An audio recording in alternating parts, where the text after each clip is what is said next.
গল্পটার নাম হচ্ছে আল মুতাকাল্লিমাতু বিল কোরআন, মানে যে নারী সবসময় শুধু কোরআন দিয়ে কথা বলে।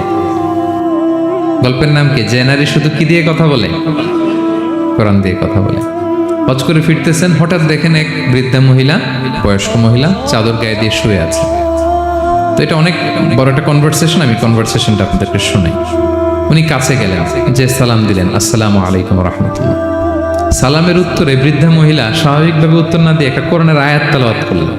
তিনি তেলাওয়াত করলেন, সালামুন কাওলাম মির রাব্বির রহিম, মানে দয়াময় প্রতিপালক আল্লাহর পক্ষ থেকে তোমার প্রতিও সালাম। এটা একটা কোরআনের আয়াত, কিন্তু এটা দিয়ে উত্তর হয়ে যায় সালামের। কি বলেন? আচ্ছা গেল।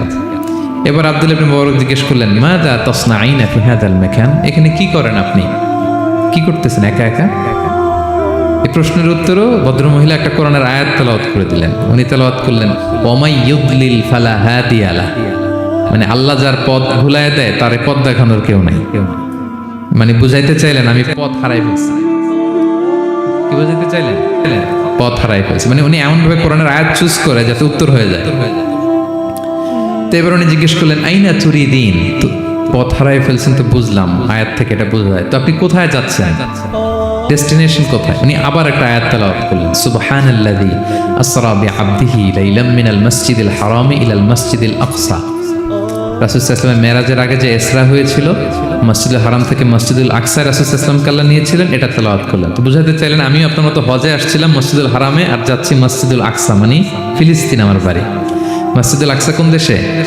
ফিলিস্তিনে। আয়াত এমন ভাবে উনি পিক করেন যাতে করে উত্তর হয়ে যায়। উনি বোঝাতে চাইলেন আমিও হজ করতে এসেছিলাম, যাচ্ছি কোথায়? ফিলিস্তিন, মসজিদুল আকসা যে দেশে আছে। তো উনিও বুঝে গেলেন যে তাহলে আপনি মসজিদুল আকসায় যাচ্ছেন। তো এবার জিজ্ঞেস করলেন, আনতুম মুনযু কাম ফি হাযাল মাকান, তো এখানে একা একা পড়ে আছেন কয়দিন? আবার কোরআনের আয়াত, সালাসা লায়ালিন সাবিয়া, টানা 3 দিন 3 রাত এখানে আছে। এটা কোরআনের আয়াত একটা। আবার জিজ্ঞেস করলেন উনি, মা আরা মাআকি তাআমান তাআকুলিন, তো একা যে পড়ে আছেন আবার 3 দিন, তো আপনি খাচ্ছেন কি? বেঁচে আছেন কিভাবে? ভদ্রমহিলা আবার একটা আয়াত তেলাওয়াত করে দিলেন। তিনি পড়লেন, হুয়া ইউতঈমুনি ওয়া ইউসকিন, ইব্রাহিম আলাইহিস সালামের কথা, যে ওই আল্লাহ তাআলাই আমারে খাওয়ায়, আল্লাহই আমাকে পান করায়। আল্লাহ তাআলা ব্যবস্থা করেছেন আমার। এইবার উনি অবাক হচ্ছেন, আমি এত বড় মুহাদ্দিস আব্দুল্লাহ ইবনে মুবারক ইমাম বুখারীর উস্তাদ, আমি স্বাভাবিকভাবে কথা বলি আর যাই প্রশ্ন করি একটা আয়াত তেলাওয়াত করে দেয় আর ওটা দিয়ে উত্তর হয়ে যায়।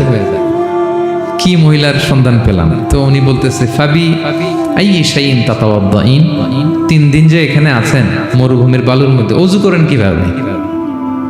উনি আবার একটা আয়াত তেলাওয়াত করলেন, ফা ইন লাম তাজিদু মাআন ফাতায়াম্মামু সাঈদান তাইয়্যিবা, আল্লাহ আয়াতে বলেছেন যদি তোমরা পানি না পাও পবিত্র মাটি দিয়ে তায়াম্মুম করে নিও। তো বুঝাতে চাইলেন পানি নাই তো কি হয়েছে, বালু তো আছে, তায়াম্মুম করে নাও সরি। আল্লাহু আকবার। এবার উনি বললেন, ইন্না মাইয়া তাআমান আলা তাকুলিন, আমার ব্যাগে তো কিছু খাবার আছে, আপনি কিছু খাবেন? আবার কোরআনের আয়াত, সুম্মা আতিম্মুস সিয়ামা ইলাল লাইল, আল্লাহ এক আয়াতে বলেছেন তোমরা রোজা ফজর থেকে শুরু করে সন্ধ্যা পর্যন্ত পূর্ণ করো। তো বুঝালেন আমি রোজা রাখছি। কি বুঝালেন? রোজা রেখেছে। এবার উনি একটু মাসালা খাটাইতে চাইলেন, ভাবলেন যে বুড়ি তুমি আমার সাথে শুধু কোরআন দিয়ে উত্তর দিচ্ছ, দাঁড়াও তোমাকে আমি আটকাইতেছি। উনি মাসালা খাটাইলেন যে ফাকুলতু লাহা লাইসা হাদা শাহরু রমাদান, তো রোজা রাখছেন মানে এটা তো রমজান মাস না, হজ করে ফিরতেছি আমরা জিলহজ মাসের শেষের দিক, কিসের রোজা? ওই মহিলা আবার একটা আয়াত তেলাওয়াত করলেন যে ওমান তাতাওয়া খায়রান ফা ইন্নাল্লাহা শাকিরুন আলিম, আমি রমজানের ফরজ রোজা তো রাখিনি, এখন আমি নফল রোজা রেখেছি। আয়াতের অর্থ হচ্ছে তোমরা নফল যা করো এগুলোর প্রতিদান আল্লাহ তোমাদের বুঝিয়ে দেবে। রমজান না ঠিক আছে জিলহজ, কিন্তু আমি কি রোজা রেখেছি? নফল রোজা। এইবার উনি ধরছেন মাসালা, এবার বলতেছে উবি হালান আল ইফতার ফিস সাফার, সফরে তো রোজা ভাঙা যায় যাচ্ছে, রোজা তো ভাঙা যায়, খান একটু। এবার উনি কোরআন থেকে আবার তেলাওয়াত করলেন, ওয়া আনতা সুমু খায়রুল লাকুম ইন কুনতুম তা'লামুন, আল্লাহ যে আয়াতে বলেছেন যে সফরের রোজা ভাঙা জায়েজ আছে, ওই আয়াতের শেষে আবার আল্লাহ বলছেন যদি রাখো সব বেশি পাবা। কেউ অসুস্থ হলে রোজা ভাঙবে,